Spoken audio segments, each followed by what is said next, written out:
you are listening to On the Topic podcast, and this week I'm donning my purple mask. I'm Baron Zemo. No, wait, I'm Dan. And well, I'm sporting a very new flashy bloody shield, Dan, and I'm Alex. Oh, you're not the Star-Spangled Man from Part 1, then? I'm not. No, I'm his evil counterpart, but we'll get to that very shortly. Yeah, we're covering off this week, Dan, at the second part of our review of the Disney Plus streaming service, The Falcon. Well, we'll talk about what the title means at the end, but The Falcon, at least as we know it, and The Winter Soldier. And yes, it's very good set of episodes again, quite consistent, I think, Dan. Yeah, definitely. I think I'm still going to throw it out there. I said it in Part 1. This was better than WandaVision. And I thought you were smoking crack when you first said that. I've got to be honest, Dan. You've been known to do that, and I thought you're chasing a dragon. But no, I take back my slander, and I have to think it's probably just edged it. I don't think it did anything new. Well, I think WandaVision. Well, if you haven't heard our opinions or views, guys, I'll put it in the description below. And there's those episodes where we cover up over 3 episodes. I think that broke an awful lot of different artistic styles, but this one was much the good stuff. Yeah. If you cracked open the essence of the MCU, I think this would ooze out, and it was delicious goodness. But before we get into the nuts and bolts, Dan, of the last half of the series, where did we leave the guys in the last review, episode 3? What happened then? Do you remember? Yes, so they'd actually disappeared off to Lithuania, and Zemo and Sam Wilson, No, I tell a lie, it was Latvia. Sorry, I'm reading the wrong bit. So they're in Latvia, and Zemo and Wilson have disappeared, and we've got Bucky, who's been confronted by Ao, one of the Dora Milaje, and they want Zemo back. They do. They've still got beef. They've still got beef. Quite rightly, you would do as your prior king got whacked by him at the United Nations. And I guess in good on the topic style, Dan, we should probably play the good old faithful spoiler warning klaxon. Yep, let's do it. Let's give her a dust off. Here we go. Oh, it's a thing of beauty, and I'm surprised we've played the spoiler alert so many times in recent episodes. Oh, it's so good. Because we haven't used it for a long time, and then 2021 came along. It was like, let's do this. Let's brush off that spoiler klaxon. And I think we're all the better for it, Dan. I think we're all the better for it. It's almost like the third person of the podcast. So yeah, we left it at a very interesting. It wasn't a cliffhanger in as much as what I think it was meant to be, but I suppose, Dan, that it would be a good opportunity in which to address, sadly, the passing of Chadwick Boseman in Black Panther. And just to put it out there, that didn't happen. No. And I do think, I stand by, I think that was a massive misstep, because they're doing the reshoots. It wouldn't have been too difficult just at that section there to very quickly say, by the way, White Wolf, the king is dead, we're out for revenge, blah, blah, blah. But it didn't. I think, I'm sure there's a good reason for it, and they'll write it into the Black Panther 2. But I just think it was a bit of an own goal. They could have really set things up there, and they could have explored it in that film, but they could have just done something with that. I don't know. I just thought it was a little bit poor. They broke for the coronavirus. They had a couple of people who'd contracted it. They're doing reshoots. In my mind, it was a no-brainer. But hey, what do I know? I'm not Kevin Feige. I'm sure there's a good reason. But anyway, I'll get off my soapbox. But I thought that might happen, and it did, sadly. So yeah, what's going on with IO, and where does this episode kick us off, Dan? This is the episode The World is Watching, I think it's called. The whole world is watching, and for good reason as well. We'll get to the end of episode 4, and I think there's a lot to talk about. But with this episode actually kicks off with a flashback to Wakanda before the events of Infinity War. And if you really wanted a good reason to cry on this Friday night, then you see Bucky, who's obviously excited to see Steve, and tell him that he's finally free of the Winter Soldier programming. And I'll tell you what, I was quite emotional watching this, Alex. And I know now we talked about episode 6 Friday night just gone at the time of recording, and I think you called me a monster because it didn't really move me that much. No. But this opening scene did. Did it? What is that with these?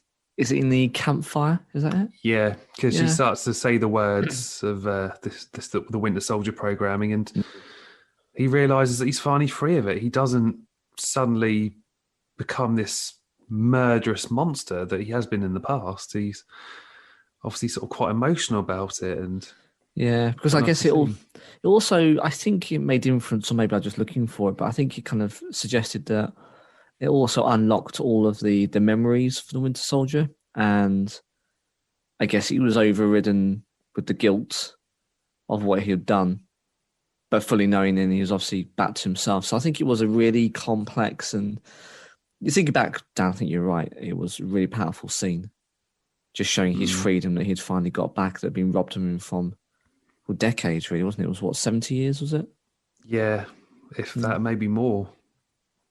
You know, the poor guy sort of struggled. And I tell you, I watched The Winter Soldier, I think after this episode, or it might have been episode 5, and it's fascinating to see how different Bucky Barnes is now compared to that. You know, he's obviously sort of living with these demons. You know, he killed Tony Stark's parents. You know, he's got a lot of guilt to live with. Yeah, and he's trying to make these amends for it, as we sort of discussed in episodes 1 to 3. And I think we sort of get a bit more into that as we hit episode 5, where I think it wasn't quite all action, but it's sort of fleshed out. But we'll get to that in a minute. But anyway, after this cutscene, it cuts to AO giving Bucky 8 hours to use Zemo before the Wakandans take him. You know, they feel aggrieved. They still want to see Zemo sort of hung out to dry because they killed their king T'Chaka, which was at the start of Civil War, if I recall. Yeah. So, I mean, anyway, Zemo sort of helps them find Carly Morgenthau and at a funeral for her adoptive mother. But, you know, you got Sam who's trying to talk Carly down. He said, like, I'm here, I'm trying to help you. And, you know, our hothead Walker and his mate Hoskins decide they're going to storm in and intercept it. It was all a bit of a shit show. And they have a bit of falling out, and is Morgan, is it? She runs off. Morgenthau, she runs off. She's got the vials in her pockets, stuffed in her pockets of the super soldier serum. And she goes missing, of course. As we know, Zemo's got his own beef with super soldiers and wants to eradicate them. And he ends up, I guess, confronting her. And she ends up smashing the vials, all bar one kind of rolls off to the side, and she flees with gunshot wounds and the likes. I must admit, Dan, when I saw that, I thought, in a strange kind of twist of, I don't know, insanity, that Zemo might actually take the vial for himself. I don't think he noticed it, did he? He sort of... I don't know. I think at the time he actually stomps on all the serums, and I think does he get? I can't remember if he gets interrupted or something. He bugs off. Yeah, and you know, John Walker walks in and he sort of finds this vial and he pockets it. Yeah, 5-finger discount straight in the pocket. Now, I've got a question for you, Dan. Just a bit of an interjection here. Yep. If you were Walker right now, so Dan is now the new Captain America. Would you take the serum if you're in his boots? Yes. Why? I suppose it would be nice to have that strength and that stamina and that ability of Steve Rogers. But I mean, as we know from Captain America 1, the first Avenger, you've got the Doctor. He actually said, this is the quote, I've put this in my notes. The serum amplifies everything that is inside. Yes. So good becomes great, bad becomes worse. This is why you were chosen, because a strong man who has known power all of his life will lose respect for that power, but a weak man knows the value of strength and knows compassion. So, mate, I think I don't consider myself to be a bad person. I don't think that I've got any bad traits. So I consider yourself a weak man? I do. You know, I was bullied at school. I'm sure this will come up in our next episode. You know, I'll be talking about my COVID jab. But yeah, I consider myself a weak man. I would certainly value that power and certainly use it for good. What would you do if you were John Walker? Would you take the serum, or would you hold it in your hand, look at it, mull it over, put it on the floor, and just stamp it, knowing that's it? No super soldier serums left. Yeah, it's a really interesting one, isn't it? Because I can sympathise with Walker as much as, well, he'll have a level playing field, because he sees just how vulnerable he is to the Flag Smashers in that fight scene. He knows he needs to. I think he even remarks that they basically picked them apart and they'll no match, and he's playing in the wrong leagues. And you see that then when he's in a minute, when he's kicked across the room by the Dora Milaje, when they have a fight in the room, he knows he's no match. He's playing in the wrong leagues, but he needs to kind of level it. I can understand why I did it. Would I do it? Probably. But that's because I've got probably the mentality of a 5-year-old, where I want to be a superhero, not because I want to do good or bad. I just want to look cool. I want to run down the road super fast. I want to be able to leap over buildings and do all that stupid shit. So I guess from that perspective, yeah, I probably would, but not for the right reasons. Yeah. The right thing to do, of course, would be to go, you know what? I'm out of my league, but I'm pretty good with a gun. So I'll smash it and I'll shoot the fuck out of them. And that's what you should do if you're John Walker. But no, he pockets it. He doesn't take it necessarily straight away. He ponders and he talks it through with his partner. But was it Hoskins? He talks through with his partner Hoskins. But he doesn't take it straight away. No, I mean, even Hoskins said he would take it in a heartbeat. Although yes. I find the ending of this episode very interesting, because Hoskins actually becomes a super soldier in the comics. Now, I didn't see this ending coming. Right. But I mean, we'll get there in a minute. But, you know, I get it. I get why Walker would take the serum, because there is a moment where I think you just said, like, they're back at this house of Zemo and Bucky and Sam, and then you got Ao and the Dora Milaje to come in, and they basically, they take Walker out. Well, they fuck up everyone. I mean, doesn't matter if you've got super powers or not. I mean, everyone's flying across the floor. These soldiers, these ladies are very well talented, and they just pull the room apart. And the only person escapes is Zemo through a hole in the floor because he's sneaky. One of them cleverly actually removes Bucky's arm as well. They do something to his vibranium arm; it just falls off. But hey, it's made in Wakanda. Yeah. So I think that's really shows the vulnerability and probably the final nail in the coffin, right? You got beat with the Flag Smashers in that first kind of engagement, and then he got beat by the Wakandans. So he's pretty pissed off at this stage, and he's powerless. He's supposed to be the new Captain America, and he can't even hold his own. Yeah, and all the while this is going on, Carly's threatening Sam's sister Sarah, which sort of forces Sam to have to go and meet her, and she wants to attempt to persuade him to join her. But you know, Sam's a good man. I don't think he would join this kind of movement, if you can call it that. Yeah. So anyway, we get to a point where Walker and Hoskins, they engage other members of the Flag Smashers, which leads to another fight in which Carly accidentally kills Hoskins. And so I didn't see that coming. No. But I think at that point of the series, you had to have some kind of catalyst. Yeah. And I think it was a stroke of writing genius, because no offense to the character or the writing, but do we really care about that guy Hoskins? Probably not. But no. you needed something dramatic to affect Walker to really kind of skew his moral compass and his axis. And you're going to do it if your partner bites the dust. Yeah, I say it needed that catalyst for this next moment where he's so enraged by his friend being killed, and the serum, as we sort of mentioned, has sort of amplified his sort of bad traits. He goes out with the shield and he kills one of the flag smashers literally in front of horrified bystanders who are all filming his actions. Beheads. I mean, you don't see it obviously, Yeah. but a vibranium shield through the neck is gonna sever it. So he's effectively cutting off someone's head in broad daylight, and everyone's looking. Bucky and Sam a lot on looking, going, what are you doing? And it's a really impactful moment. It's not just because it's quite bloody and violent, but because the name Captain America has now been tarnished. Yeah.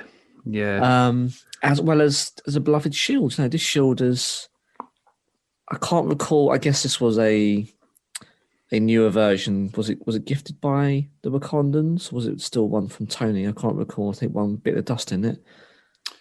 Yeah, because I think the shield was created by Tony's dad. It was, and then it was lost in events of, was it Iron Man when it was broken? Sorry, Yeah. Iron Man, Civil War, when he was going toe to toe. Steve was going toe to toe with Tony, wasn't it? It was broken. I seem to recall, and then when Steve then joined the fight in Infinity War, they must have created his new shield then. Because he obviously had the best spoke one, didn't he? Yeah. I mean, this is also the first time we actually see blood on Captain America's shield. I don't want to sort of downplay Ego giving Peter Quill's mum cancer or the way Thanos killed Loki in Infinity War, but it's a really dark moment. It is. That really symbol of hope is, we say, tarnished. Yeah. You don't want to see Cap shield covered in blood. Yes, it's very uncomfortable. I just remember sort of feeling quite shocked, probably for about a good half an hour after watching this episode.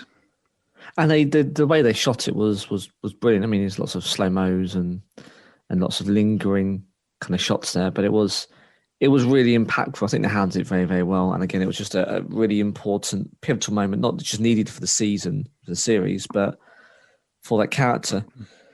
And it kind of set the tone for where the rest of the series was going. Yeah, definitely. I actually really enjoyed episode 5, which was called Truth.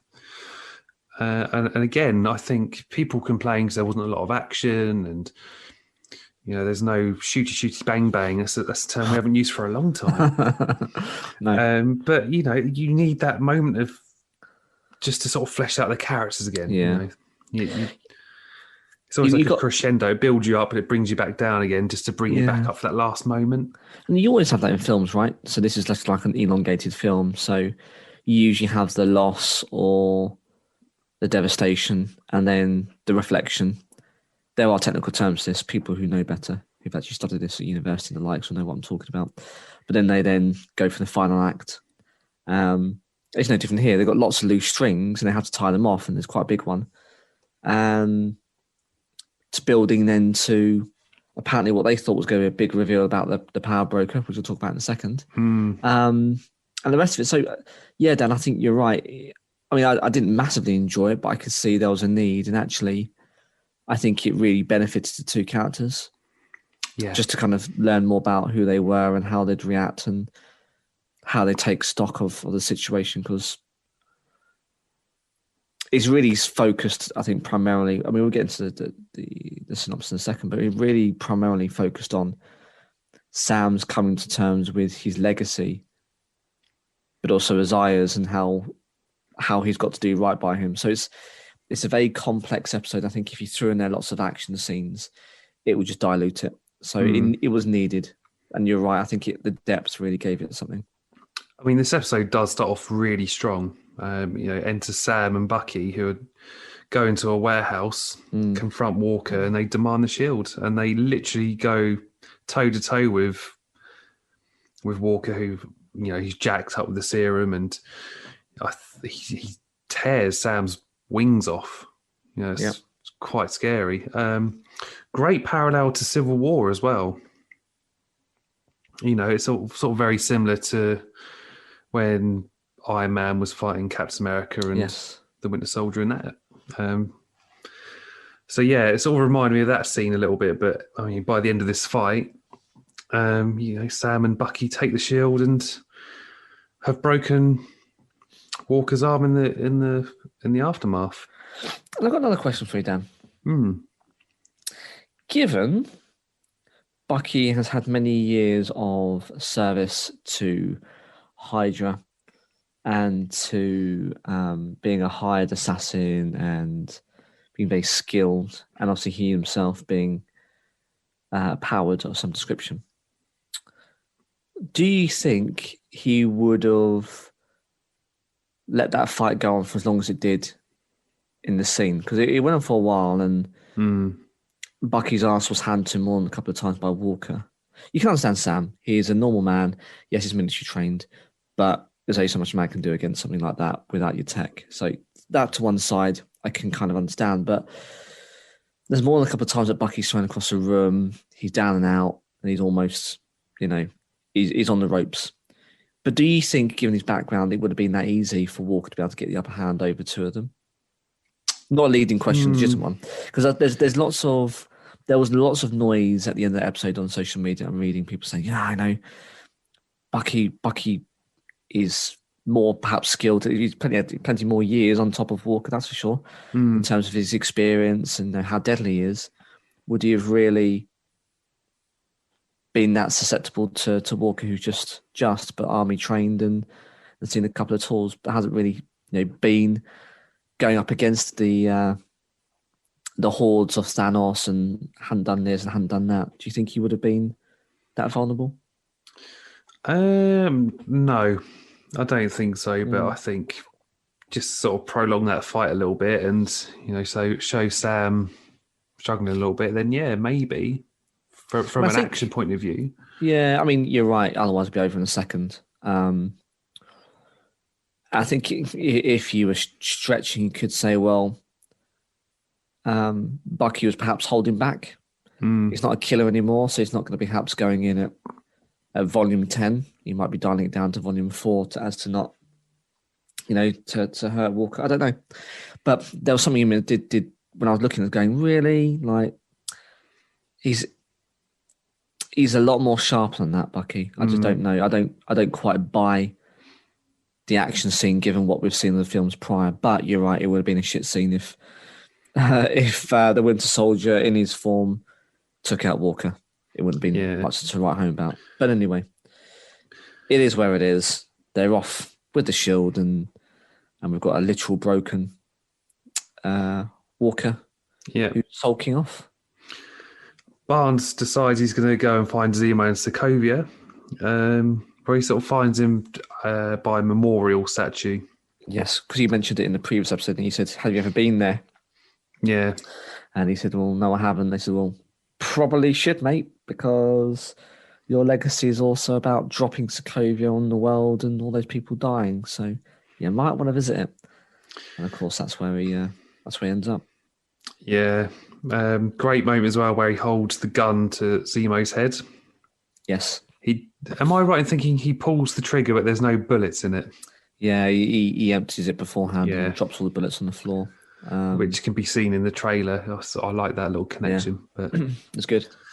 You know, Sam, Bucky decides that he's going to hand him over to the Dora Milaje, and well, he's off to the raft. That's it. Game over, mate. Which surprised me too, Dan, because would you really hand it over to, I don't know who's in charge of the raft now, but would you really have done that if you're the Wakandans? Or would you have surely taken him back to serve out the rest of his life in the Wakandan prison for killing your monarch? Yeah, I'd probably say Wakanda because, I mean, their tech is so good. I mean, we know people could escape from the raft. Steve Rogers just showed us that, and he got Team Cap out of there, so doesn't make a lot of sense. No, and they said, you know, they even said we're going to take him because of this. So I just think it's a bit odd that it's handed over to either a nation or at least some kind of law enforcement body that as you say, has a pretty bad track record of holding people there. But anyway, it is what it is, and that's where he ends up. Yeah, I don't think we've seen the last of Zemo. I think he'll be back. And I hope we do see more Daniel Bruhl. I think he's brilliant. Yeah, as an actor, he's phenomenal. And I think I said this before down in the last episode, but I'll say it again. I didn't mind their depiction of Zemo the first time round in Civil War. I thought it was all right. It was a typical, take on from the MCU and Feige. Why lift something straight out of the comics? It looked weird. It doesn't, but it could look weird in terms of the hood. And he's got some kind of, in the comics, he wears quite tight-fitting trousers. I think he's post-80s, holster, quite loud colours, and that straight out the gates look a bit odd in the MCU. Let's face it. So I kind of got the way they did him in Civil War, but I think he himself grows, and he's quite sarcastic, tongue-in-cheek, dry sense of humour, but also, dare I say, quite a likeable character, Dan. I'm not sure if that's controversial, but I actually really quite warmed to him. Yeah, no, I liked him in this series. Very funny. I want more of him. And I think at the time of recording, there's been smatterings of rumours around the internet that we might see a Thunderbolts film or a series. Now, anyone unfamiliar with the Thunderbolts, I suppose it's the Marvel's version of the Suicide Squad. It is literally a group of villains that play the hero. Yeah. Which is led by Bucky Barnes, believe it or not. I'd be interested. To see if they can pull something like that off. So, yeah, I think there'll be plenty more to see from, as I say, Daniel Bruhl and his character Zemo. I don't think that raft will hold him for very long. No, I totally agree. Moving on to John Walker. Now he's been pulled into looks like a court. He's being stripped of his titles, but he is continuously referring to himself as Captain America. He does, yeah. It's not something that Steve did, and this is again the difference between John and Steve. John's sort of very arrogant. He's always strutting around. He struts around like, yeah, I am Captain America, whereas Steve was always sort of very humble. And again, sort of going back to that conversation about the serum earlier, he embraced that strength because he didn't know what that strength was. But they teased it, didn't they? They said we were going to get a big actor that's going to play someone from the Marvel Universe that hasn't appeared in the Marvel Universe. And yes. And we got Contessa Valentina Allegra de Fontaine. That's a mouthful. It is. I can't remember who played her though, Alex. She's quite a big actress, from what I can remember. I'm not familiar with her, but I know that she's done other stuff. Now, Dan, do you know a little bit about her appearance in this and actually where it's supposed to be in the overall MCU timeline? Do you know what I'm getting at? Did you read this? No, I didn't. I'm only sort of familiar with her from the comics because she sort of portrays various things in various universes, but I know her primarily as Madam Hydra. Indeed. Well, Dan, this wasn't supposed to be her great reveal. Oh. She is going to be featuring in the Black Widow film. Oh, okay. So she's actually supposed to feature in that, and then we should have had it was it May last year? So yes. Recording enough a year ago now, when they're now going to get in a couple of months' time straight to Disney Plus or maybe some cinemas if they're open, still in operation or otherwise. She was supposed to feature in there. So this was supposed to be oh shit, I recognise her, and she's made the jump from the film to the streaming service. But because of the way things have turned out with COVID and everything else, we haven't had that film yet. And so her reveal is in this show. So that's perhaps why it wasn't quite as big as some people were thinking or expecting. There wasn't a Mephisto, which everyone was jokingly saying, we never got in WandaVision. We should have had it here. Obviously, as a joke because it wouldn't work. It's not the same thing. But it would have been more impactful because you would have gone, I know who she is. She's part of this new Phase 4 kind of behind the scenes baddie. But yeah, a lot of people, I mean, you're right, depending on what comic, in what decade, in what run, she'll have different roles and different things. But I suspect they will go with the Madam Hydra. Yeah. Name of the actress, by the way, Julia Louis-Dreyfus. Thank God for Google. Good work. Yeah. It was actually in my notes, just a lot further down. So, sorry. Good note taken. Yeah. So anyway, we've got Sam. He's with Joaquin, and they're looking at these broken wings. Now, again, this is quite a big moment because in the comics, Joaquin actually takes up the Falcon mantle. So I don't think we've seen the last of Joaquin, but Sam sort of tells him to take the wings, and we know Joaquin's quite a keen fixer. It's sort of been hinted at. I think he'll repair them, Alex. I think he'll come back somewhere in the future. Oh, do you reckon? I mean, in the comics, he sort of it's a little bit messed up. He actually sort of I can't remember how it happens, but he mutates into an actual falcon. Like he's very I don't want to say ugly. That's probably the wrong word, but he's ugly. He's a Birdman. He is a Birdman. Wow. And he is Sam's sidekick in the Sam Wilson Captain America run, which sort of leads up to Secret Empire. But yeah, I haven't really seen him much since. And I'm a Kino. I love my comics. I buy graphic novels almost every month, which is pretty sad. Yeah, I haven't seen him since. But yeah, Sam goes off to visit Isaiah Bradley. Now, my other half, she listened to part 1 too. It was a very good episode, Dan. But you kept calling him Isaiah Brown. Now, I don't know where I've got Isaiah Brown from, but when I looked, he's actually a Chelsea football player. So yeah, so perhaps you tuned into your other brain, which is the football side of things. I mean, we're both football fans on the podcast.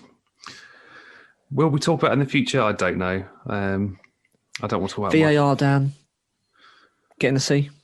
Yeah, Portsmouth Football Club. Get in the sea. Oh, don't be like that.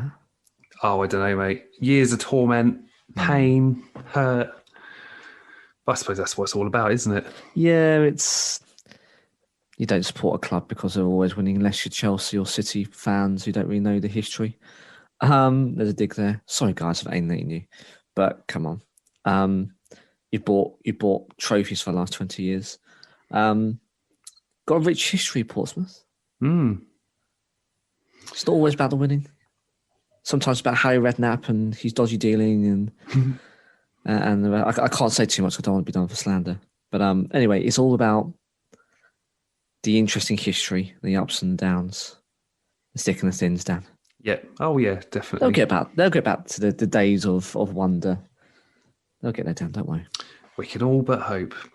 But yeah, anyway, we're back to Isaiah Bradley, and he actually believes that a black man cannot be Captain America. And that impacts I think Sam's mentality, and he's still wondering whether he should be carrying the shield. And you can see that internal struggle again. Like, should I be doing this? Should I be Captain America? Now, interestingly, Isaiah mentions the Red Tails and the famous 332, which were other names for the Tuskegee Airmen. A group of black military pilots and airmen who fought in World War II. Huh. So I like how they sort of tie a little bit of real life into this as well. This is Marvel. This is your universe outside your window. So great stuff. Now, Isaiah says that his fellow soldiers who took the serum died. Now, this actually happens in the comic books. Isaiah is the only survivor of the 300 black soldiers who were used as test subjects. He's got quite a sad background, doesn't he? It's really sad. It's really tragic. I think that's why it's bittersweet in the next episode. But he lays it on quite thick. He's like, there's no way you should be dabbling. Look what's happened to me. It's not a world you should or you can operate in.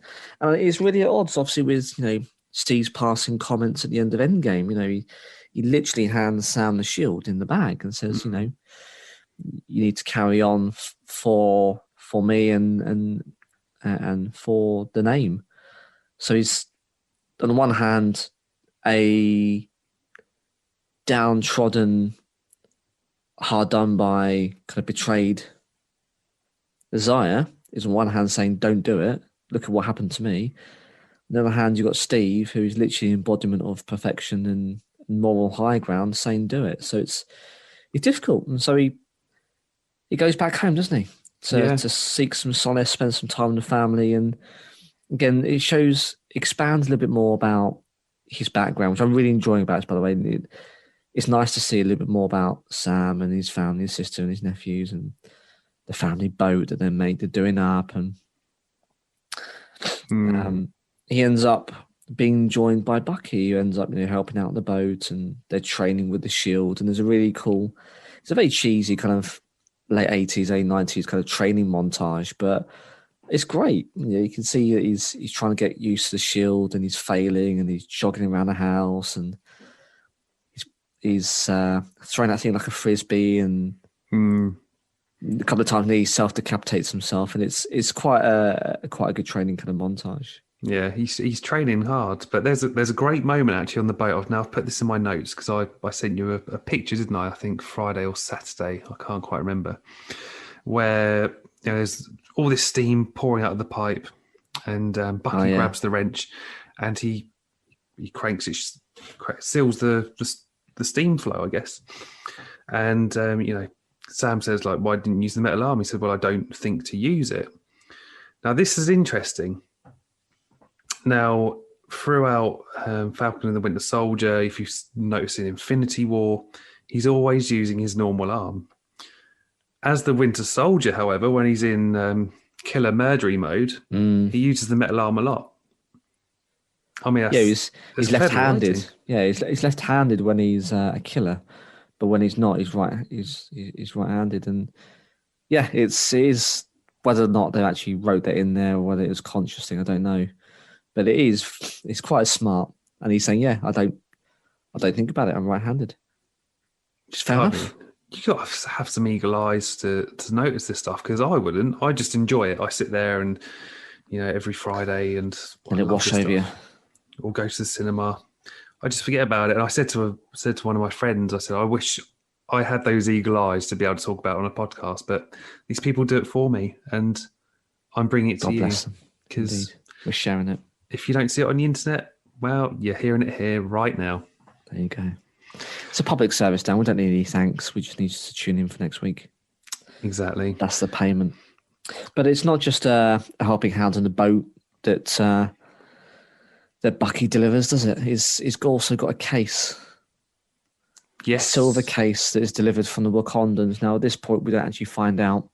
It's almost like a Pulp Fiction-esque moment at the end of the episode where Sam opens the case and he's looking astonished at what he's looking at, but we don't actually get to see it. Of course, that is the biggest reveal, perhaps, of the whole season. In the next episode. But no, he's given a present because, of course, he's wingless, but he's got the shield and he's becomes more and more comfortable with it, and he's flipping and he's jumping and he's cartwheeling and he's looking the biz, and he's looking really good. Yeah. I mean, this episode ends on the Flag Smashers planning an attack on a GRC conference, and they're joined by your favourite villain, Alex, Batroc. George's Batroc, who's been hired by Carter. And we get our first mid-credit scene. We see John Walker building a new shield from scrap metal and his war medals. He still believes that he is Captain America. Yeah, and I think it really does go to show kind of his vulnerabilities, his mental states. Everyone's telling me you're not, and look what you've done. And he's saying, "No, I am. That's my God-given right. I'll do what I want." Yeah. But I mean, we'll see in a couple of moments' time that shield holds up for shit. So you can try and do all you want in your workshop, bashing away a new shield, but it ain't vibranium, mate. No. It sort of reminds me of Frankenstein's monster. It always looks like it's stitched together a little bit. And yeah, you're right. We'll get to it in a minute. But episode 6, One World, One People. And we see, well, the new Captain America, essentially. That's brilliant. Yeah. I mean, this episode has a lot to unpack, but yeah, I mean, it comes straight out of the starting blocks, Dan, doesn't it? This, Yeah. if the prior episode was kind of the build up, this is definitely the bass drop.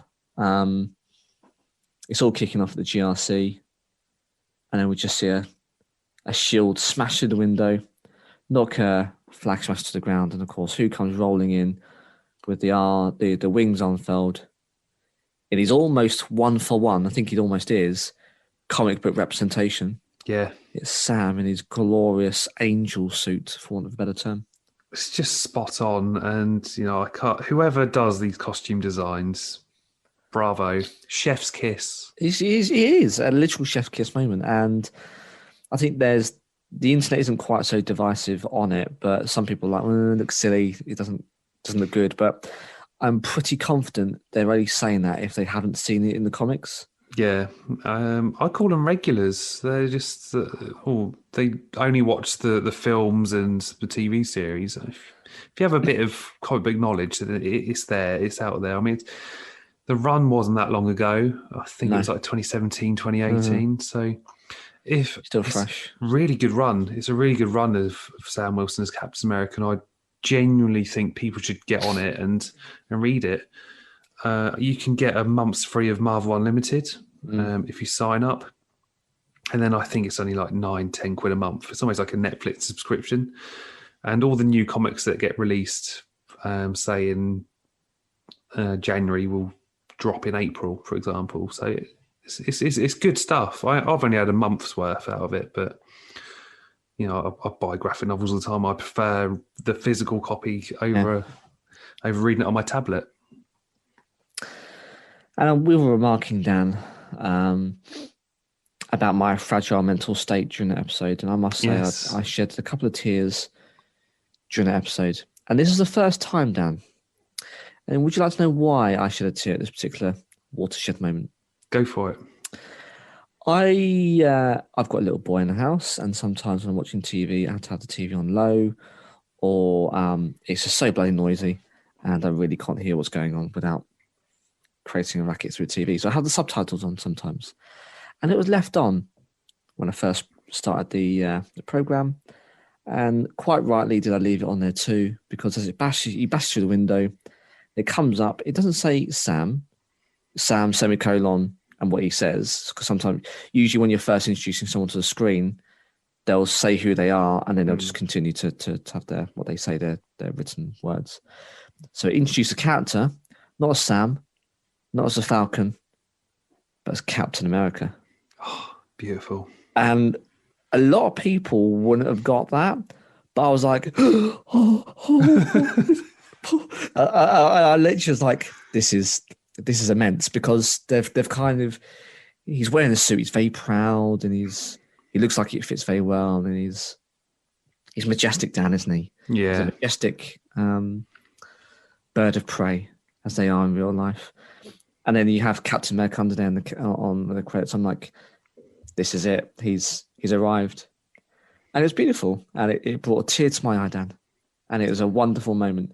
But of course, listen and talk about it now makes you sound like an absolute mentalist, but it really was a powerful moment. And again, not a lot of people would have got that had they not have had the subtitles on. So I got the big reveal before everyone else, or perhaps some of our hard of hearing people also perhaps got that reference before a lot of people when they actually said it out loud. But it was a really big moment, and it really kind of set the scene for the best 2/3 of that episode, really. Yeah, I think actually in this moment, Sam announces that he's Captain America for the first time, and there is a guy that he literally says he thought Cap was on the moon, which I think was first referenced back in episode 1 by Joaquin. Yes, and Steve's first modern day fight in Captain America: The Winter Soldier is with Batroc, so another parallel between Steve and Sam. Indeed. Although he fights Batroc in episode 1 in that epic helicopter fight. That's brilliant. I still think it's one of the best kind of choreographed scenes. But he's not quite so faring so well in hand-to-hand combat with Batroc. I mean, he's holding his own just about, but he's not in the great space. But then they decide to peel off, don't they? And he goes on his own rescue attempt with Yeah. with the people that have been taken in the helicopter. Oh, that's a great moment as well, where he shoots off Red Wing, and Red Wing picks out the lady that can fly the helicopter. In my notes here, Dan, I've actually put down that I think this is reminiscent of the Iron Man 3 jumbo jet scene. Do you recall that? Yeah, I do. It's actually one of the most impressive skydiving scenes, I think, in cinema history still, because of the amount of people involved in that stunt. Anyway, that's a point, a bit of reference to Iron Man 3 and the cinematography. But it kind of it reminded me of that, if you know what I mean, like with the tech and relying upon it to choreograph the rescue. And I thought it was brilliant. I mean, I couldn't for half. I couldn't see shit because my TV is that good that the not humble brag. It's the fact that my TV is that good that the darks and the blacks are so black that I could hardly see what's going on. I mean, if you look at the fine detail as well, it identifies Ayla Perez, the lady that can fly the helicopter, that she was actually part of the Philippine Air Force, which I've put in my notes. Yes. That's good. Again, got to have those eagle eyes. I don't have them. It's also good to see that, we can still kind of get that futuristic tech that we've come to love from Stark technology, even when Tony Stark's not there. And I wonder whether they're going to start to kind of rely upon the Wakandans more and Shuri to kind of fill that void. Yeah, I'll be interested. Because Pepper's still obviously at the head of Stark Industries, but they don't have the creative mind and the innovation of Tony now. So I wonder whether Wakandans kind of slip into that role so that we don't have just boring suits and tech. Do you know what I mean? Yeah, I'll be interested to see how they tie that into Ironheart as well. Riri Williams. I mean, in the comic book, she's a super genius like Reed Richards. She's a 15-year-old kid, but she's sort of grown up, very intelligent. She builds her own suit of armor, and then she improves it, and somehow the AI is Tony Stark himself, which is kind of weird because he's in a coma at the time, but. Yeah, so I'm interested to see how all this ties in to all that techie stuff. Quite excited for the future. There was also a really good moment actually where I think you see Bucky on a motorcycle, and he does a similar thing to what Steve does in The Winter Soldier when he's trying to avoid the Quinjet. He sort of does a flip with the bike. Oh yes, he does when isn't it when he is approaching them and he purposefully plows into the concrete barrier. Yeah.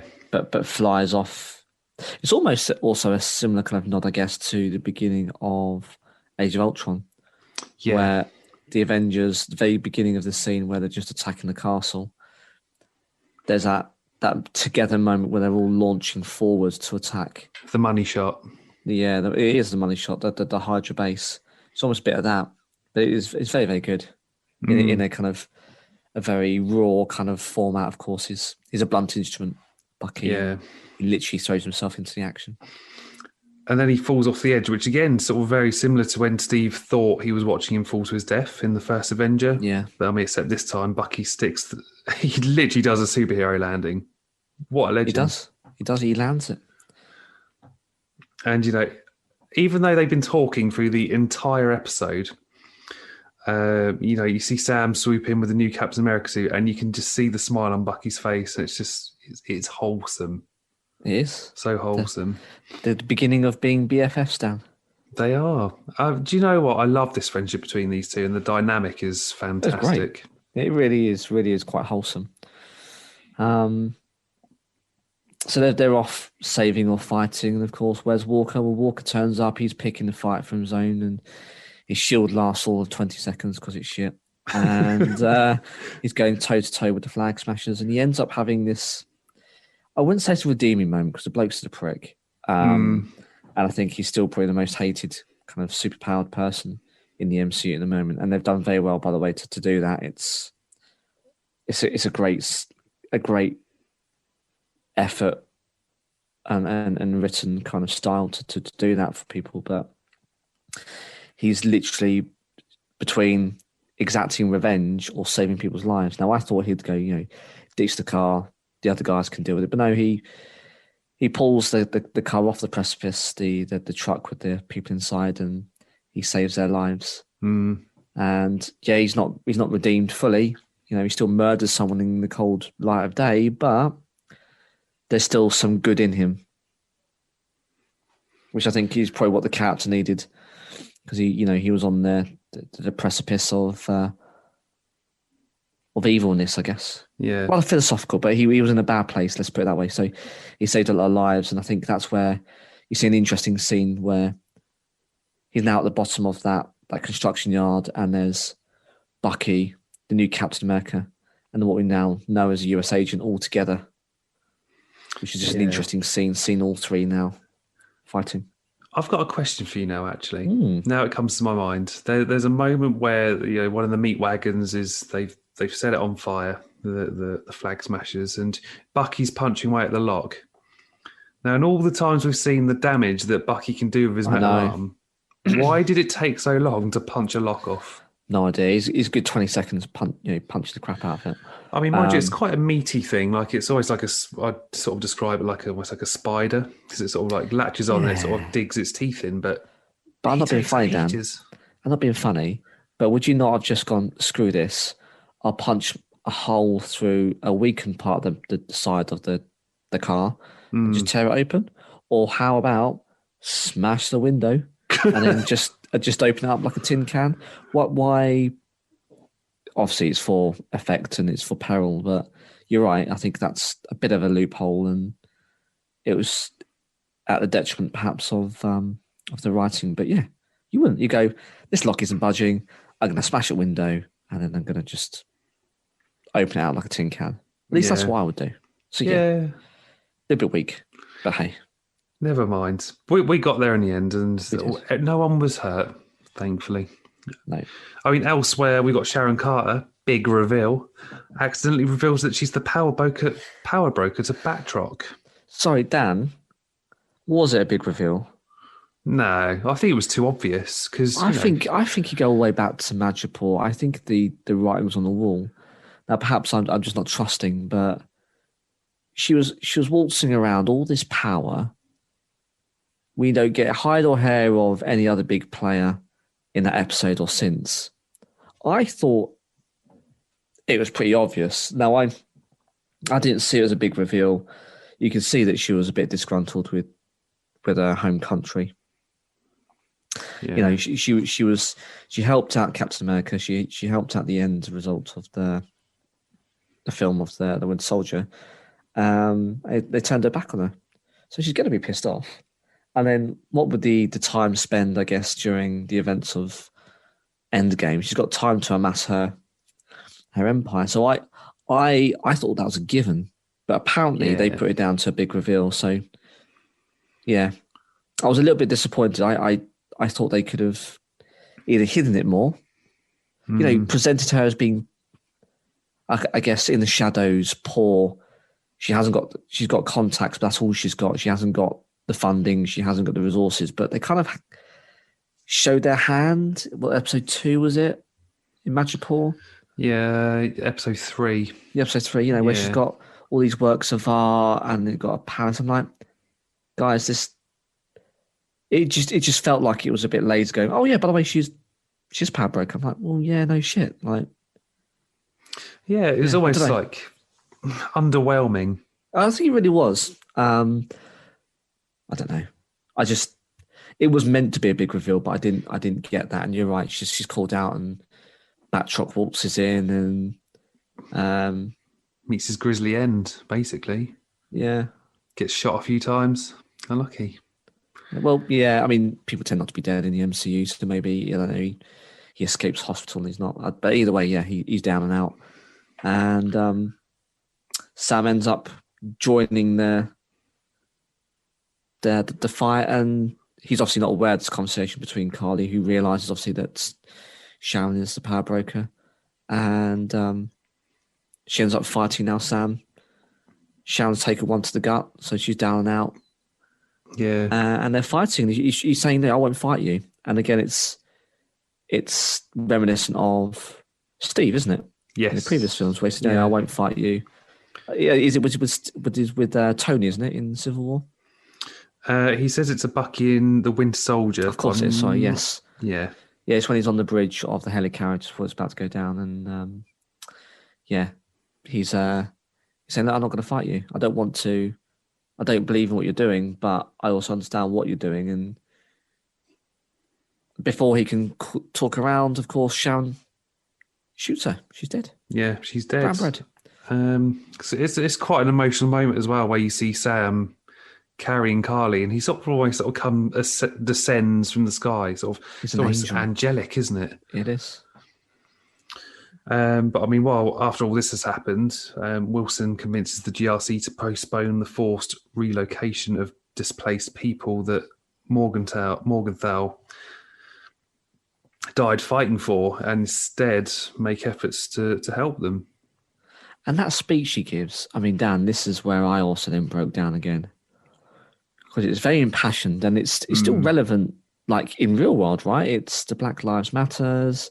It's about people, being displaced. That's happening in the world with, untold countries with genocide and displacement and civil war. And it really struck a tone with me. As I say, I might have been, mentally vulnerable that day, may not have had enough caffeine, hadn't slept particularly well, or down on sugar, but I thought it was brilliant. It was really well written and it was very well delivered by Anthony Mackie, and I thought it was phenomenal.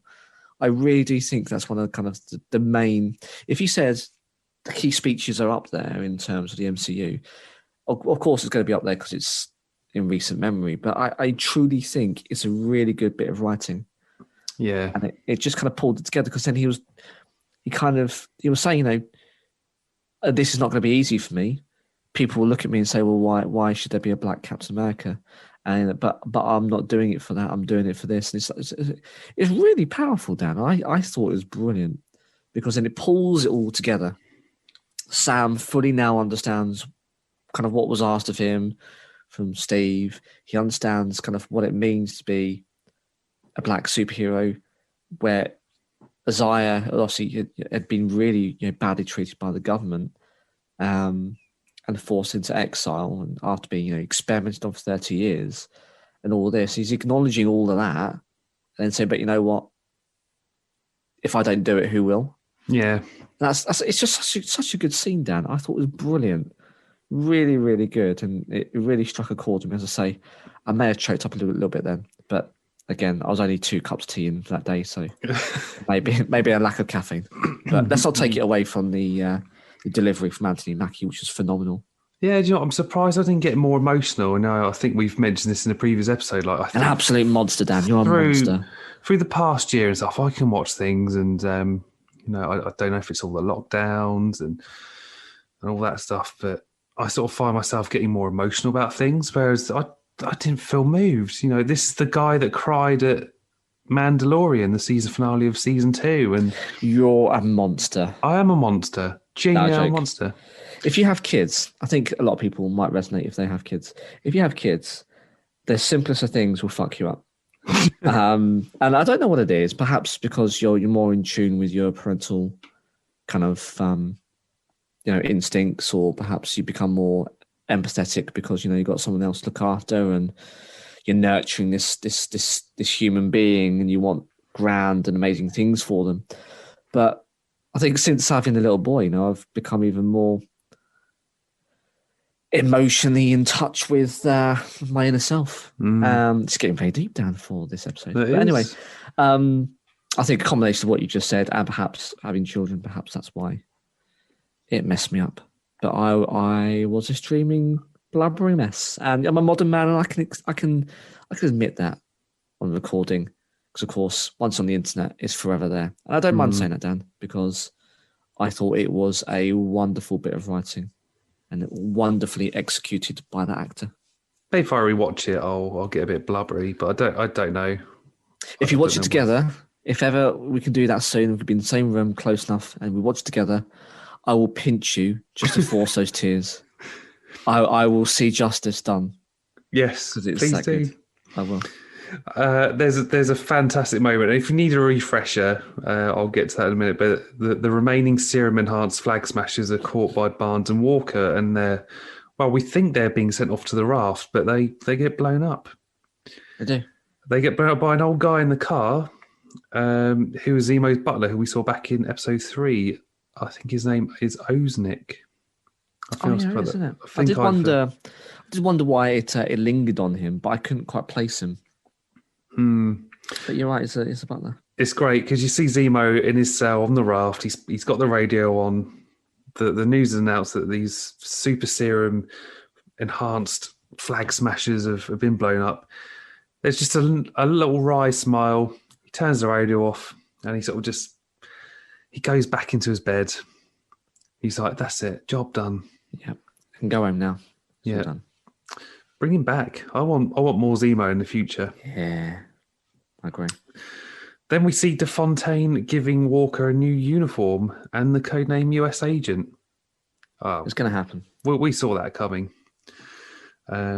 He's not Captain America anymore, but the only difference of his suit is black. It is very reminiscent of the comic book uniform that he wears. Straight out of it, yeah. Another thing that's worth noting: there's not a lot of white in his costume either. Yeah, perhaps that's symbolism in terms of innocence. I don't know. Also, like the wedding dress. Maybe we're reading too much into it, but like the wedding dress kind of thing. Yeah. If you wear white at your wedding, you're supposed to be whatever. It's all nonsense, of course. But perhaps it's symbolising the absence of good. Because of course, the polar opposite is Sam's new suit, which is almost entirely white with sprinkles of blue and red. I suppose it's almost like purity, isn't it? Yeah. Sam's good, and you've got Walker, who's he's not so innocent. He's a bit of a bellend. We've seen that. A bit harsh with this, actually. At the end, you can still see that he wants to do good, and you still see that he really does believe in the fight. He is a patriot. So I don't fully buy into what I just said. He is a bit of a knob, but he's not a villain, is he? I think no. he said this in part 1. He doesn't quite have. He's misguided. Yeah. I think, and he's got the best intentions, but ultimately he's not. He hasn't got the experience to be able to wield that power. I think ultimately what we're saying, and so I can't. I'm not saying I'm a fan of him at the end, but you can see his excitement about being back into the saddle and having a role to play again. Yeah, which is interesting to kind of leave that character. This sort of choked me up a little bit. Was seeing Bucky go back to that elderly gentleman that we see him hanging out with in episode 1. Oh yes, and he killed his son. And he's making amends, and I think he actually confesses, I killed your son. I was the Winter Soldier. It's genuinely quite sad, And he's lost his mate.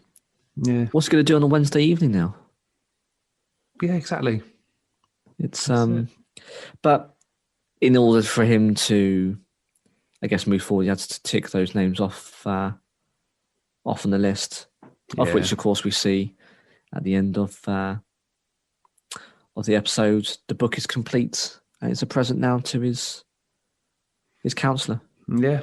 And then you've got Sam, who takes Isaiah Bradley to the Captain America Museum exhibit.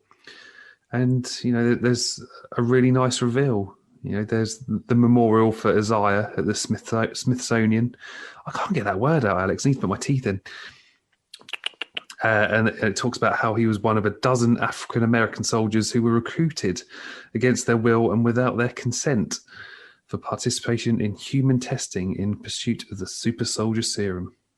Now, Dan, at this point, I've been lined up and I've been hit out the park, and I am now an absolute blubbering mess on the floor. You gave me a heads up on this, and I was like, "This is quite a really nice moment," but I'm not feeling it. I was ruined, just because I really felt kind of the bittersweetness and the justice that was. Oh, it was all too late, 30 plus years, and he's not being recognised, and he's living out his days in the back of a house, and no one knows really what the sacrifice he went through, but. Sam to give that back to him and try and give him that kind of a little bit of restoration of faith, I thought was great. It was nice to see, and it was fitting for that character that obviously, you know, never saw justice during their younger years. Yeah. It also talks about how the government falsified his death certificate for fear of there being a black super soldier. So yeah, it's a really nice thing to sort of give back to Isaiah Bradley. Of course, we get to the end where they're all having a party. You got Sam, you got Sarah, you've got the residents of this little village or wherever they are living. And you can also see that Bucky isn't wearing his gloves, which is usually a sign that he's comfortable around people. You know, he's quite happy to show off his metal arm, his metal hand. And there's quite a lot of memes on the internet. Have you seen it about how they're like their BFFs and Bucky's now Sam's Bay, and it's it's very, very funny. But it is a really kind of touching moment, and you know he's there, rocking up, and he's part of the family, and he's got a place in the world again. And it's a really nice way to kind of show just where he's even, I think, an element where, or a scene where Sam's looking out longingly at the ocean, reflecting. And then Bucky comes along, taps on the shoulder, then they go arm in arm back, and it's a very touching moment. It's nice to see how far the characters have come. You know, all the way from, if you remember, episode was it 2 when we're in the hangar. Yeah, they're talking about wizards and aliens, and they're clearly, I mean, they obviously have some kind of respect for each other, but they're bickering, to now where they have that mutual respect and an appreciation for one another. It's nice to see that development in their relationship. Yeah. Are you looking forward to seeing more of Bucky Barnes and Sam Wilson in the MCU? Oh, hell yeah. I don't think when they announced this, you know, what, a year and a half ago now, I was like, all right. I kind of got the funny side in Civil War, you know, are you going to move your seat? No, I'm not, that kind of thing. And the bickering and all that kind of stuff. But I didn't really think there was much mileage in it. But what they've been through, and they're both equally kind of struggling with their place in the world and the legacy of Steve and what Steve meant to them, which was very, very similar, and his expectations on the role they have going forwards. I didn't appreciate just how that could work as like a buddy cop type show. And I think it really does work. And as I say, they've come such a long way in such a short amount of time. I think it's brilliant. So yeah, 100% want to see more. Be interested to see even more of their backstories, how they've tried to build a life post a blip and all the rest of it. I think it's great. It's great. Yeah. What about you, Dan? Are you there for it, or? Oh, 100%. And I think at the time of recording, it wasn't long after episode 6 that they announced Captain America 4 is in production. Well, Dan, interesting enough, Anthony Mackie didn't even fucking know either. Did he not? Apparently the news was delivered to him when he was collecting his, inverted commas, groceries. We call it food shopping here, but groceries. He was at the getting his shopping, and when he was paying for the bloody stuff, the guy said, "Oh, you're Anthony Mackie. Loves your show. By the way, great news about Cap." And he's like, "What?" And then he then got the call from Marvel and said, "We've got some cool stuff to show you." But they never even they broke the news first, so they went to Anthony about it. Which I don't know. It's not surprising really, because these guys would have signed multiple contracts and appearances, so he would have known there'll be additional appearances either in other films or whatever. It's just, he didn't know about it, and a regular Joe was so enthused they showed him the article on his phone as he was paying for his food. Wow. That's how they roll. Jesus. Either his agent is slacking, or Marvel Studios need to, get off their asses and actually tell their actors and actresses that, this is what's happening. Yeah. But amazing. I mean, great. I mean, what, Cap 4 is it? Yeah, brilliant. I do wonder though, I do, we'll put the right part of this episode down. I do wonder though, and I'm pondering, if you don't have Disney Plus or you haven't got on board with this, and then you're hit with the rest of Phase 4, what are you going to be thinking? Because the last you've seen is It'd be bit of Endgame, and then maybe a bit of Spider-Man.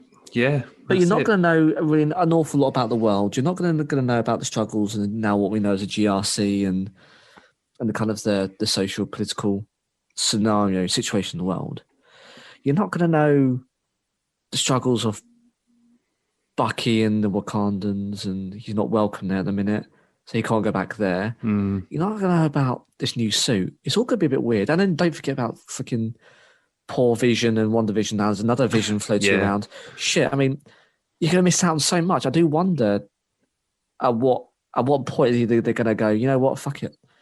You knew this was happening. If you're not going to get on board, tough shit, make up your own kind of backstory whilst you watch these films.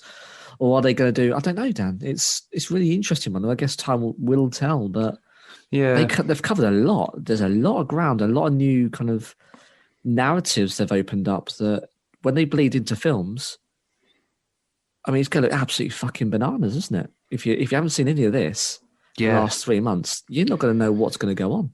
I do wonder if they'll release it on like Blu-ray, DVD, etc. Because once a film sort of hits the cinema, you have to wait about a good 3 or 4 months before it sort of goes and hits the supermarket shelves, if not longer, yeah, or your Amazon or your local indie shops. But yeah, I do wonder if we'll get like physical copies, and I'll buy them because I love these and I like to have the collection.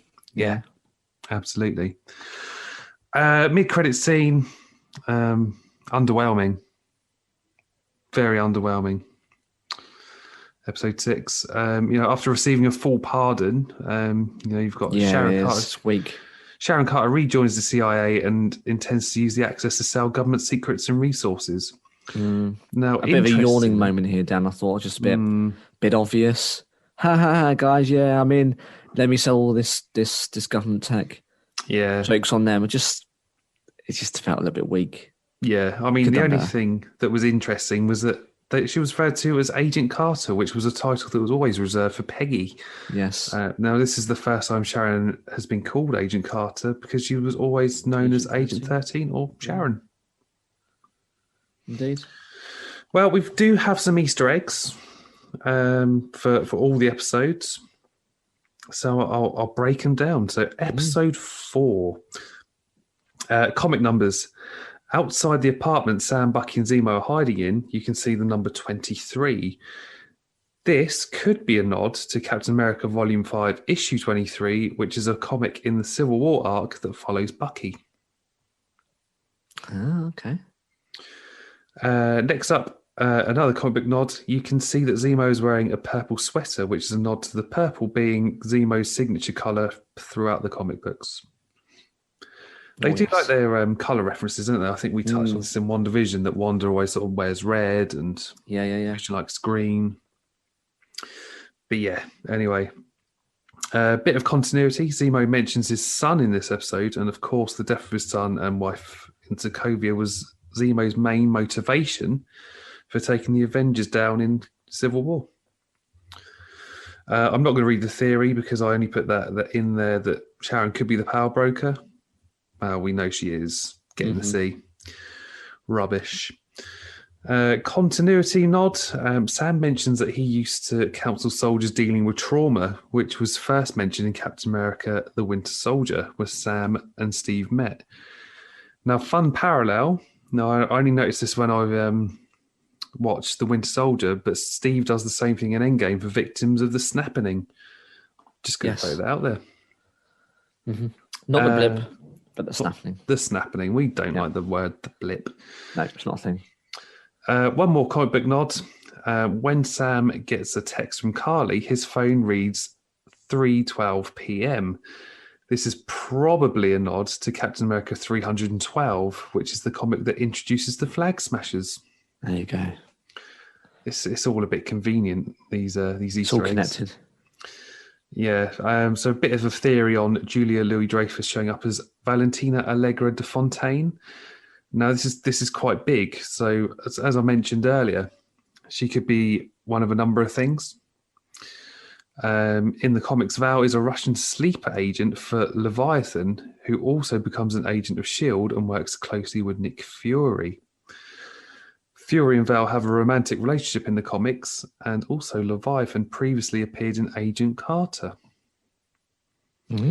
I can't see a romantic relationship happening here because, I mean, the age gap's huge in this real world. So I'm going to sort of dispose of that theory, but I still think she's Madam Hydra. Yeah, I agree. We haven't seen the end of it. Yeah.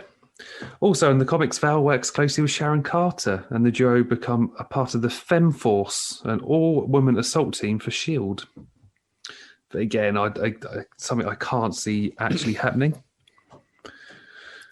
No, I think a lot of history and it's gone in a different direction. I don't think that's probably something which will be followed up in this version of the comics.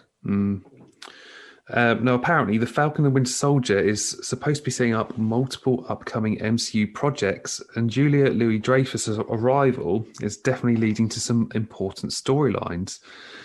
Now, in an interview with Entertainment Weekly, head writer Malcolm Spellman revealed that this show will tie into at least three upcoming Marvel projects. What's even more interesting is Malcolm couldn't even mention which projects which will be affected because he's not allowed to talk about them just yet. Well, yeah, because they haven't even been announced. I mean, we've got... it's probably going to be Hawkeye. That's due end of the year, I think. Yeah. You won't get anything Loki. That's just a different kind of ballpark. But that's all they've signed up. No, She-Hulk, tell a lie. So She-Hulk. Yeah, that's a good shout. Is there any others? I mean, there's a lot, but I can't think where she would tie It's into. not going to be in What If. No. That's it, isn't it? That's the only... Oh, yeah. Secret Invasion? Yeah, that's a possibility. But I mean, I don't think they've announced any other TV shows. So perhaps because it's been so well received, we've gone, well, let's push the button on Cap 4 and let's commission some more TV shows because it's clearly a format which has worked for them. Yeah. I mean, Kevin Feige also said that they're planning multiple seasons for several of the Marvel Disney Plus shows, but he wouldn't reveal if Falcon and Winter Soldier was one of them because, quote, the spoiler realm. So he's not releasing anything. Do you know what? Daredevil season 4, it's got to happen. Yeah, 100%. It's got to happen. Again, there's a lot of rumours swirling around that Charlie Cox could be reprising his role as Daredevil in the MCU. I bloody hope so. And the same for the Kingpin. I forget his name, the actor's name, but he's supposedly being lined up as well. Yes. Anyway, on to the comic book nod. This episode is called Truth, which is a nod to the 2003 comic book series Truth, Red, White and Black, which focuses on Isaiah Bradley and his story. Again, if you want to get Marvel Unlimited, I'm sure you'll probably find it on there without a doubt, but it's not something I'm familiar with. Maybe I'll pick it up though. Okay. And last up, director Rian Johnson revealed that Apple doesn't let bad guys have iPhones on screen. And Sharon is out here calling Batroc on a non-iPhone. You know, we're not saying Sharon's a villain, but, you know, as the power broker, Apple's not happy. No. Finally, on to episode 6. The first continuity nod is Sharon using that tech to disguise her appearance, also known as a nanomask. Oh, yes. We first see Natasha use this in The Winter Soldier to infiltrate the World Security Council meeting. That's right. Because when she did it at first, I was like, I recognise that. Yeah, same.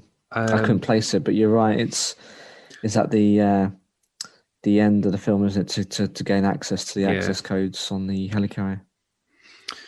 Comic book nods. Sam's first major fight as Captain America is with Batroc, which also happens in All New Captain America issue 1.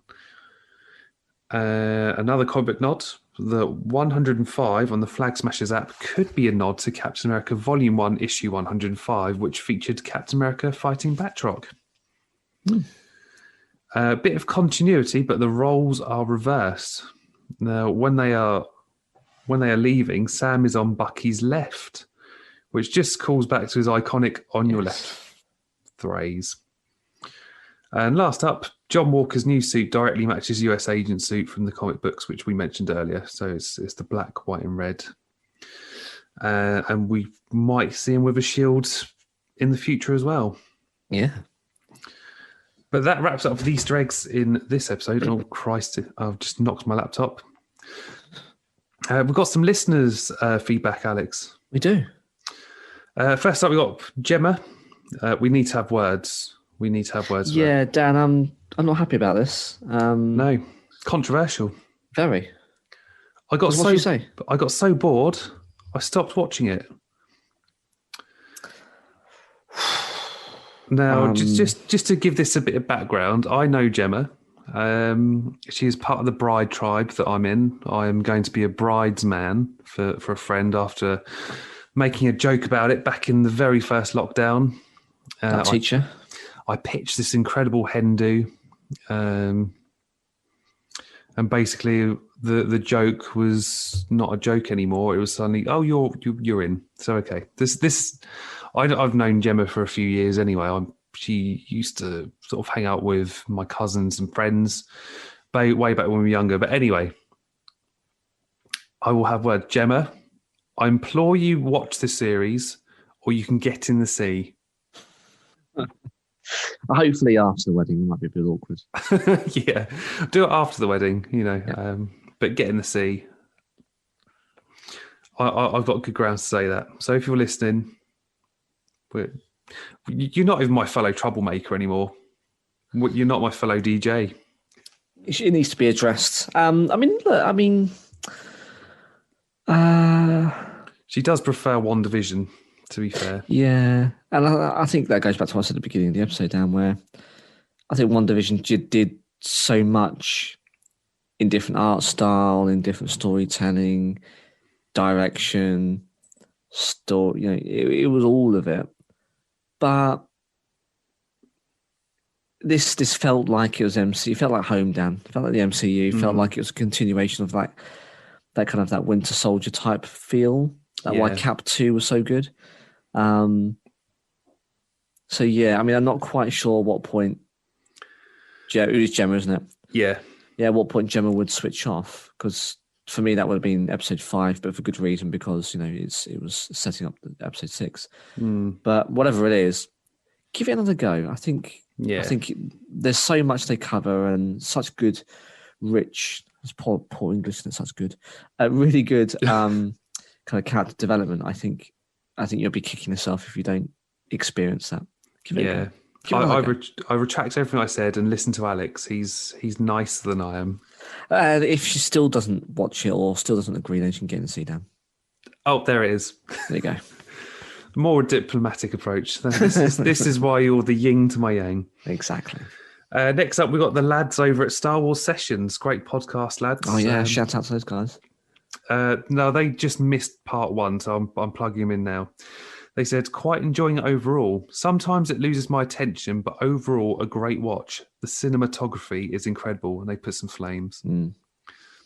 And guys, I'll be mentioning you in our next episode because your podcast has probably kept me going over the past year. If people are watching The Mandalorian now, I implore you go and listen to their Mandalorian episode breakdowns because it's just so good. Yeah, good shout. Last up, we've got my old bandmate Sam. He says, I only managed to watch the last episode last night, and I was absolutely gutted that it's now ended. The reveal of Cap, Bucky just being a bae, and just all the typical Marvel cliffhangers really made me adore this series. Yeah, I agree. If I could class this as a film for MCU ranking purposes, this would be right up there in the top 3. That's bold. That's bold. It is going. That's quite strong words. With everything going on in the world now and in the past year, this was just what I needed, and it hit all the right spots. And do you know what? I can't agree more. I don't disagree. Yeah. It's I think it gives you that escape. It gives you that familiarity, and it is 45 minutes, give or take, or 30 minutes, whatever it is, of escapism, and it is great storytelling. If it was a film, If it was a film, Dan, would it make your top 3? Do you agree with Sam? It's hard because my top Talked about 3 rankings before, haven't we? Yeah, and I think Sam has challenged us to do an episode where we rank all the MCU stuff. And it's hard because I know my top 5 will always change, always. But I think if you removed the 2 big Avengers films, Infinity War and Endgame, then yeah, I think it probably could be up there in my top 5 anyway. Yeah. You'd Yeah, say top this- 5 probably, yeah. I mean, top 3 for me is quite tight. And I think I've talked about before, I've got some left fields in there. You know, Ant-Man Yeah, is 100%. easy. Top 3, Captain America 2, Winter Soldier. And probably Iron Man. Yeah, good shout. I mean, that's where it all And- began. Yeah, and I don't know if there is room. I mean, there's not. There's 3, and that'll make it 4. So there's not room for this. But I mean, yeah, if it was a film, it could make it. I guess it does have all the hallmarks of some great storytelling. Yeah, I definitely think it'll be an interesting episode for sort of the near future, but I think we'll break the MCU stuff up a little bit. Yeah. We've got some good stuff coming up. And of course, people want to get in contact. They can find us on Facebook, Twitter, and Instagram at On The Topic Pod. And of course, I always put a link into our socials, which allows you to leave a voice message like our previous listeners, and you can be a part of the show. But I think we've got some good stuff coming up, Alex. Yeah, we have. I think very shortly, if not after this one episode, we'll have things to keep you occupied, or things that we've done or you can do if you're still at home or twiddling your thumbs, either in a lockdown or social distancing, or perhaps the monotony of current world events. You're looking for recommendations. We've got some actually across a number of different medias, video games to films, TV shows. We've got them. So still plenty of time for you guys to get involved and to recommend. We've got our own. We've exchanged notes. I mean, a bit of a spoiler alert, Lupin. So if you guys fancy a little bit of fancy continental French speaking Netflix goodness, that one's brilliant, and I'll talk about a little bit more about that in that episode. But anything like that, get in contact. Let us know what you're watching, what you're enjoying, perhaps what you want the world to get in on. Because I know there's plenty out there. Yeah, I know. I know some of our UK listeners are probably thinking, why are you doing a volume 2? Because we did a volume 1 last year, just before the first lockdown, before we knew how major this was going to be. We all thought it would be like 2-3 weeks, but here we are, like over a year on. But we do have listeners all over the world, which still blows my mind. And they're all in different circumstances. You look at India, for example, at the moment. Christ, it's really unpleasant watching. But yeah, it's primarily for them. But even if we're sort of reaching normality here in the UK, I think there's still some good recommendations there. We did a binge watching episode back in 2019. I think we did, yeah. There'll be lots of TV series for us to talk about. Do you know what? I just crossed my mind, Alex. It's coming up to our 3rd birthday. It is. So it'll be time for that annual Ask Us Anything. And I think this year it could be interesting because, we're not restricting it to pop culture. No, it could be literally anything. Read from a back catalogue of which we've got, 90 odd episodes or something? Many seasons and quite a few years now. So start getting those questions in on any topic, any angle. We've obviously changed up since the weekly roundup. We can do anything. The shackles are loose. And we've had a great not even first half of the year, Dan. We've been very busy. We've reached out to South Sea Creatives. We've done interviews. We've covered TVs, films. It's been busy and it's been good. So have a listen and get in touch and give us your questions, because that's going to be a really good episode. I really hope we can get some more guests lined up. I think I've put 2 in the pipeline. Unfortunately, they can't quite commit at the moment. They're slightly busy, but they could be 2 good episodes to look out for in the future. I agree. Oh man, that was a good episode. It is. And in a was it a couple of months, June is going to be Loki? Yep. Well, so no doubt we're doing a breakdown of that one. Yeah. So lots to look forward to. And as I say, also we said we'll have some really good episodes coming up. So do get your recommendations or your questions through to us. Look out for those socials. We'll be dropping over the next couple of weeks. Yep. As we start to pull those episodes together. Thank you for tuning in as ever. And for this week, I've been Dan. And I've been Alex. And I'm going to punch my way out of here. See you next time.